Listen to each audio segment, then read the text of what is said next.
was unit 1 স্থিতিস্থাপক chapter এর sub unit 1.4.4 পড়াই। সেখানে মূল আলোচনার বিষয় পয়সন অনুপাত বা পয়সনের অনুপাত। পয়সন অনুপাত বোঝার আগে আমাদের অনুদৈর্ঘ্য বিকৃতিটা কি একবার একটু বলে নিই। অনুদৈর্ঘ্য বিকৃতিটা কী ছিল? যে একটা তার, ধরি তার দৈর্ঘ্য বড় হাতের এল, এর উপরে যখন বল প্রয়োগ করা হবে বা কোনো ভার যদি ঝুলিয়ে দেওয়া হয় তখন তার দৈর্ঘ্য কী হতো? সামান্য পরিমাণে বৃদ্ধি পেত। মনে করি বৃদ্ধিটা কত পেত?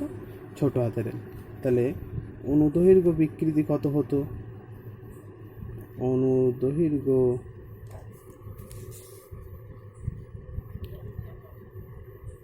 বিকৃতি কত হয়? কি শিখে দিয়েছিলাম? ছিল কত আর বাড়লো কত, এই তাহলে ছোট হাতের এল বাই বড় হাতের এল। এইবারে দেখা যায় যে ধরো একটা তার এই মোটা, এবার সেটাকে যদি টেনে লম্বা করা হয় স্বাভাবিকভাবে কী হবে? তার আগে যে মোটা ছিল তার থেকে তার রেডিয়াস, আগে যে ব্যাসার্ধটা বা ব্যাসটা ছিল, আগে এই যে ব্যাসার্ধটা ছিল এখন তার ব্যাসার্ধ হ্রাস পাবে।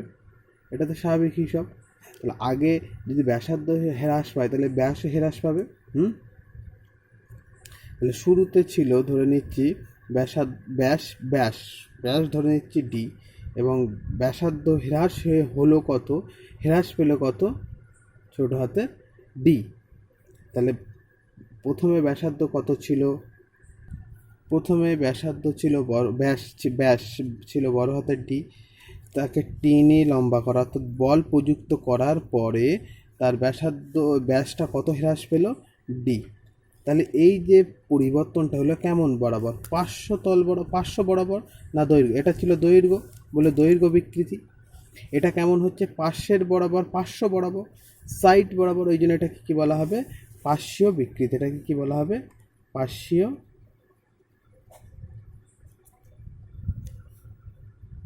বিকৃতি। তাহলে ছিল কত? বড় হাতের ডি, হ্রাস হলো কত? ছোট হাতের ডি। তাহলে পার্শ্বীয় বিকৃতি এটা, আর অনুদৈর্ঘ্য বিকৃতি এটা। তাহলে পয়সন অনুপাতটা কি? পয়সন অনুপাতকে লেখা হয় সিগমা দিয়ে। কি দিয়ে লেখা হয়? সিগমা। তাহলে সিগমা ইজিক্যাল টু কী লিখতে পারি? পার্শ্ব বিকৃতি ভাগ সিগমা। দাঁড়াও খাতাটা ফুল খুলে দিই। সিগমা ইজিক্যাল টু কী লিখতে পারি? এক সেকেন্ড। সিগমা ইজিক্যাল টু লিখতে পারি পার্শ্ব বিকৃতি ভাগ অনুদৈর্ঘ্য বিকৃতি। পার্শ্ব বিকৃতি কত? ছোট হাতের ডি ভাগ বড় হাতের ডি। অনুদৈর্ঘ্য বিকৃতি কত ছিল? ছোট হাতের এল ডিভাইডেড বাই বড় হাতের এল। তাহলে এটাকে ক্যালকুলেশন করলে সিগমা ইজিক্যাল টু কত হবে? এটা উপরে চলে যাবে। তাহলে ছোট হাতের ডি ইন্টু বড় হাতের এল, ছোট হাতের এল ইন্টু বড় হাতের ডি। তাহলে এটা কি পেলাম? পয়সন অনুপাতের গাণিতিক রূপ। তাহলে পয়সন অনুপাত কাকে বলে? পার্শ্ব বিকৃতি আর অনুদৈর্ঘ্য বিকৃতির এর অনুপাতকে বলা হয় পয়সনের অনুপাত। পয়সনের অনুপাতের গাণিতিক রূপ পাওয়া গেল। এবার এর মান, পয়সন অনুপাতের মান যদি থিওরিটিক্যাল বলা হয়, মানে খাতা কলমে যদি ক্যালকুলেশন করা হয়, তাহলে এর মান পাওয়া যায় +12 থেকে -1। আর প্র্যাকটিক্যালি মানে তুমি যদি প্র্যাকটিক্যাল করে দেখো, এরকম কোনো লোহার তার নিয়ে যদি এরকম প্র্যাকটিক্যাল করে দেখো, তাহলে এর মানটা পাওয়া যায় 0 থেকে +12। যদি খাতা কলমে শুধু ক্যালকুলেশন করো তাহলে এর মান পাওয়া যায় +12 থেকে -1। আর যদি বাস্তবে প্র্যাকটিক্যালে হাতে কলমে করে দেখো তাহলে এর মান হয় 0 থেকে +12। বোঝা গেল? আচ্ছা, এরপরে আমরা চলে আসবো 1.4.5। এখানে 4টে গাণিতিক রূপ আছে। এই গাণিতিক রূপ 4টে মুখস্থ করতে হবে। এর প্রমাণটা সম্ভবত ফার্স্ট ইয়ারে আছে। শুধুমাত্র প্রমাণগুলো করানো যায়, কিন্তু দরকার নেই, অতিরিক্ত চাপ হয়ে যাবে, মনে রাখতে হবে। এখান থেকে 4টে ইকুয়েশান, বইয়ের এই ইউনিট নাম্বার মিলিয়ে 4টে ইকুয়েশান মুখস্থ করে নেবে এখান থেকে। কেন মুখস্থ করবো? কারণ এইগুলো অঙ্কের কাজে লাগে। এরপর যেটা আসবো সেটা হলো এরপরে যেটা হবে সেটা হলো তারের প্রসারণ ঘটাতে কৃতকার্য শক্তি ঘনত্ব। চলো, এর আগে আমরা পীড়ন বা বিকৃতি ওখানে পড়ানোর সময় শিখেছিলাম যে যদি একটা স্প্রিংকে টেনে, এ ধর একটা স্প্রিং, এই স্প্রিংটাকে যদি টেনে বড় করার চেষ্টা করা হয় তাহলে বাইরের থেকে যে বলটা দেওয়া হয় সেটাকে ক্রিয়া বলা হয়। যে ক্রিয়া করা হয় অটোমেটিক বস্তুর নিজস্ব ধর্ম অনুযায়ী এর ভিতরে প্রতিক্রিয়া বল তৈরি হয়। সেই প্রতিক্রিয়া বলটা কি হয়, যখন আমি কাজ কি সেই প্রতিক্রিয়া বলটা যখন আমি স্প্রিংটা বড় করে ছেড়ে দিলাম, তারপরে স্প্রিংটার ওই প্রতিক্রিয়া বল যেটা তৈরি হলো সেই প্রতিক্রিয়া বলের কাজ হয় স্প্রিংটাকে আবার আগের জায়গায় ফিরিয়ে আনা। তাহলে বাইরের থেকে যখন কাজ করছি তখন অটোমেটিক সেই কাজের বিরুদ্ধে ভিতরে একটা প্রতিক্রিয়া বলের সৃষ্টি হয়। সেই প্রতিক্রিয়া বলের বিরুদ্ধে আমাদের বাইরের কাজ করতে হয়, ফলে অভ্যন্তরীণ প্রতিক্রিয়া বলের বিরুদ্ধে প্রযুক্ত কার্যকরে আমাদের কী করতে হয়, বস্তুকে বিকৃতি ঘটাতে হয়। তাহলে বাইরের থেকে যখন বল প্রয়োগ করি এই স্প্রিংটাকে বড় করার জন্য, তখন অটোমেটিকের মধ্যে প্রতিক্রিয়া বল তৈরি হয়। সেই প্রতিক্রিয়া বলের বিরুদ্ধে গিয়ে আমাদের বিকৃতি ঘটাতে হয়। তাই বলের বিরুদ্ধে যখন কোনো কিছু করা হয় তখন সেটাকে কী বলা হয়, কার্য। এই কার্যটাই এই বস্তুর মধ্যে কী রূপে সঞ্চিত থাকে, শক্তি রূপে সঞ্চিত থাকে। কী শক্তির, তার নাম বলা হয় স্থিতিস্থাপক শক্তি। মূলত স্থিতিশক্তি বলা হয়, যেহেতু এটা স্থিতিস্থাপক রিলেটেড জিনিস তাই একে বলা হয় স্থিতিস্থাপক শক্তি। তাহলে স্থিতিস্থাপক শক্তি কি, স্প্রিং জাতীয় এলাস্টিক ম্যাটেরিয়ালস যেগুলো আছে যাদের দৈর্ঘ্য বৃদ্ধি করার চেষ্টা করা হয় বা আয়তন বৃদ্ধি করার চেষ্টা করা হয় বা আকৃতি বৃদ্ধি করার চেষ্টা করা হয়, তখন সেই বস্তুর মধ্যে প্রতিক্রিয়া বলের উদ্ভব ঘটে। সেই প্রতিক্রিয়া বলের বিরুদ্ধে গিয়ে আমাদের তাকে বিকৃতি ঘটাতে হয়, তো বড় করতে হয় বা আয়তন পরিবর্তন করতে হয় বা আকৃতি পরিবর্তন করতে হয়। এই বলের বিরুদ্ধে যে কাজ করতে হয় সেই কাজটা এর মধ্যে স্থিতিশক্তি রূপে সঞ্চিত থাকে। সেই সঞ্চিত শক্তিকে বলা হয় স্থিতিস্থাপক স্থিতিশক্তি। বোঝা গেল? যদি বোঝা যায়, এখানে একটা তারের ছবি দেখতে পাচ্ছি, এই ছবিটার সঙ্গে অলরেডি পরিচিত। এই তারের ছবি দেখতে পাচ্ছ, তারের দৈর্ঘ্য কত, বড় হাতের এল। ঠিক এই প্রস্থচ্ছেদের ক্ষেত্রফল, অর্থাৎ এটা যদি একটা তার হয়, এই তারের প্রস্থচ্ছেদের ক্ষেত্রফল কোনটা হবে, এই যে এইটা, অর্থাৎ এইটা হবে তারের প্রস্থচ্ছেদের ক্ষেত্রফল। তাহলে এই একটা তার যার দৈর্ঘ্য কত, বড় হাতের এল, তার প্রস্থচ্ছেদের ক্ষেত্রফল কত, আলফা। প্রাথমিকভাবে তার উপরে কোনো বল কাজ করছে না, তাহলে শুরুতে তার উপরে বল কত, 0। এখন এই তারটার এখান থেকে এফ বল প্রযুক্ত করা হলে, যে কোনো একটা মানের বল প্রয়োগ করা হলো, সেটা 10 নিউটন হতে পারে, 10 কেজি হতে পারে, 20 কেজি হতে পারে, যা অনেক কিছুই হতে পারে। সে যে কোনো একটা বল এখান থেকে ঝুলিয়ে দেওয়া হলো বা নিচের দিকে টানা হলো। তার ফলে এই দৈর্ঘ্যটা ছিল তো এই পর্যন্ত বড় হাতের, তার ফলে এইটুকু দৈর্ঘ্য তার বৃদ্ধি ঘটলো। বোঝা যাচ্ছে? তাহলে তার এইটুকু দৈর্ঘ্য বৃদ্ধি ঘটলো কার জন্য, এই এফ বলের জন্য। তাহলে শুরুতে বল কত ছিল, 0। শুরুতে দৈর্ঘ্য কত ছিল, বড় হাতের এল। দৈর্ঘ্য বৃদ্ধি হলো কতটা, দৈর্ঘ্য বৃদ্ধি হলো কতটা, ছোটো হাতের এফ। কাজ কতটা বলের জন্য, এফ ছোটো হাত এফ বলের জন্য। তাহলে শুরুতে বল 0, শেষে বল এফ। তাহলে গড় বল কত, গড় বল 0 প্লাস এফ ডিভাইডেড বাই 2। তাহলে কত হবে, এফ বাই,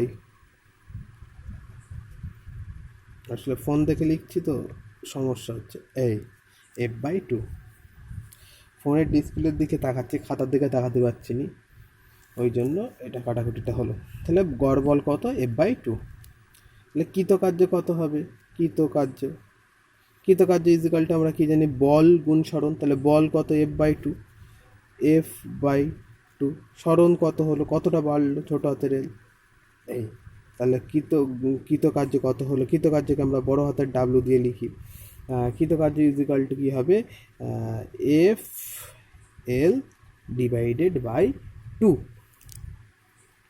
এটাকে মনে করে 1 নম্বর সমীকরণ হলো।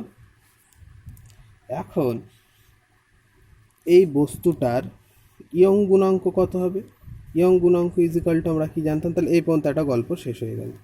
ইয়ং গুণাঙ্ক মানে কি জানতাম, অনুদৈর্ঘ্য পীড়ন ভাগ অনুদৈর্ঘ্য বিকৃতি। তাহলে অনুদৈর্ঘ্য পীড়ন মানে কি, বল বাই ক্ষেত্রফল। তাহলে বল কতটা, এফ কতটা ক্ষেত্রফলের উপর, আলফা ক্ষেত্রফলের উপর। তাহলে অনুদৈর্ঘ্য পীড়ন পেয়ে গেলাম, অনুদৈর্ঘ্য বিকৃতি কতটা বিকৃতি হলো ছোটো হাতের এল, শুরুতে দৈর্ঘ্য কত ছিল বড় হাতের এল, তাহলে ছোটো হাতের এল ডিভাইডেড বাই বড় হাতের এল, এটা হয়ে গেল অনুদৈর্ঘ্য বিকৃতি। তাহলে এটাকে আরও একটু ক্যালকুলেট করলে কী হবে, এই এলটা উপরে উঠে যাবে বাই আলফা ছোটো হাতের এল। তাহলে এই এফ, এখান থেকে এফের মানটা বের করে নিয়ে এফ ইজিক্যাল টু কত আসবে, এফটার মান কেন বের করবে, এখান থেকে এফের মান বের করে এখানে বসিয়ে দেবো, এছাড়া অন্য কোনো উদ্দেশ্য নেই। তাহলে কোনাকুনি গুণ করে দেই, ওয়াই আলফা এল বাই বড় হাতের এল, এফ ইজিক্যাল টু, এটাকে মনে করো 2 নম্বর, আর এটা মনে করো না এটা 1 নম্বর, এটা 2 নম্বর। এখানে এফের মান এখানে বসাবো।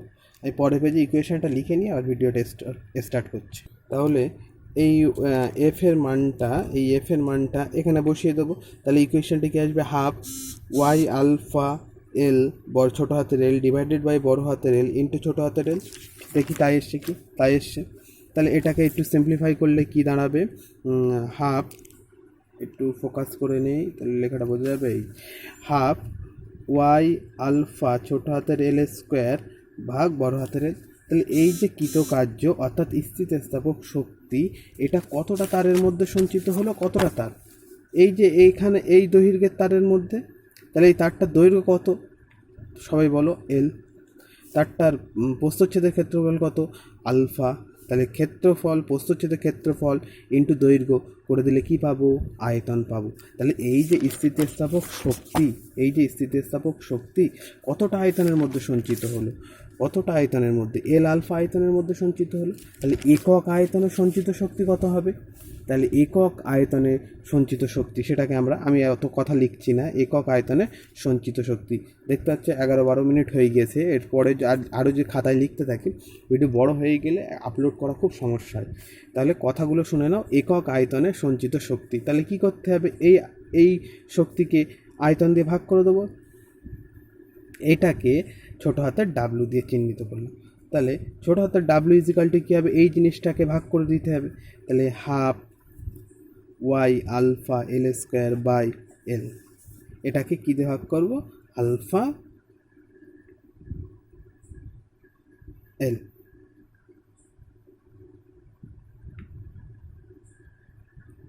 ওকে, তাহলে এবারে আলফা একটা কেটে দিলাম।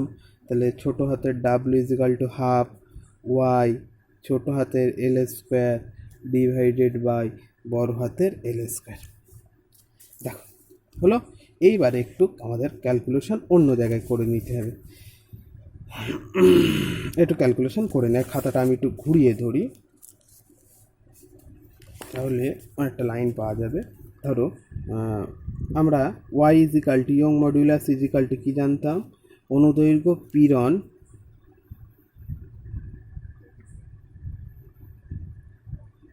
ভাগ অনুদৈর্ঘ্য বিকৃতি।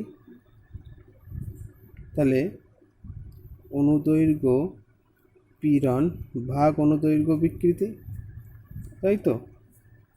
তাহলে এইবারে এখান থেকে ধরো এফ আলফাকে শুধু একদিকে রাখবো, তাহলে এই জিনিসটা এর সাথে গুণ হয়ে যাবে। তাহলে F divided by alpha equal to Y ছোটো হাতের এল ডিভাইডেড বাই বড় হাতের এল, ওয়াই ছোটো হাতের এল ডিভাইডেড বাই বড় হাতের এল। তাহলে এইটুকু কি ছিল, বিকৃতি। এইটা কি, ইয়ং গুণাঙ্ক। এইটা কি, পীড়ন। তাহলে এখান থেকে যেটা পেলাম, এখান থেকে কী পেলাম, পীড়ন ইজিক্যাল টু ইয়ং গুণাঙ্ক বা ওয়াই ইজিক্যাল টু বিকৃতি। কারণ বিকৃতি কেন, ছোটো হাতের এল ভাগ বড় হাতের এল, এই জিনিসটাকেই বিকৃতি বলে। আমি এখন এই জিনিসটাকে এখানে বসাবো, দেখো কীভাবে কোন কায়দায় বসাচ্ছি। দেখো হাফ ওয়াই এল, এই দুটো এল ছিল, একটা এল নিয়ে নিলাম, এখানে দুটো বড় হাতের এল একটা বড় হাতের এল, এখানে দুটো ছোটো হাতের এল ছিল, একটা নিয়ে নিয়েছি আর একটা এখানে থাক।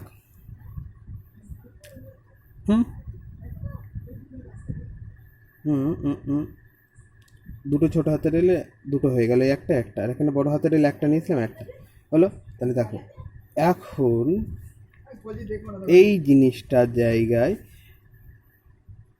ওয়াই ছোট হাতের এল ভাগ বড় হাতের এল ইজিক্যাল টু কী পড়ে রইল এফ বাই আলফা। এই এফ বাই আলফাকে কি বলা হয় পীড়ন। তাহলে এফ বাই আলফা বল বাই ক্ষেত্রফল ইজিক্যাল টু ওয়াই ছোট হাতের এল ভাগ বড় হাতের এল, এই জিনিসটা equal to F by alpha. তাহলে এফ বাই আলফাকে কী বলা হয় পীড়ন। তাহলে সরি হাফটা পড়বে না, শুধু হাফটা বাইরে থাকবে। ওয়াই ছোট হাতের এল ভাগ বড় হাতের এল, ওয়াই ছোট হাতের এল ভাগ বড় হাতের L equal to F by alpha. তাহলে এফ বাই আলফাকে কী বলা হয় পীড়ন। তাহলে যেখানে এই রাশিটা থাকবে সেই জায়গাটা পীড়ন লিখতে পারি। তাহলে হাফ পীড়ন। আর ছোট হাতের এল বাই বড় হাতের এল, আমরা জানি ছোট হাতের এল ভাগ বড় হাতের এল, এটাকে কি বলা হয় বিকৃতি। তাহলে কৃতকার্য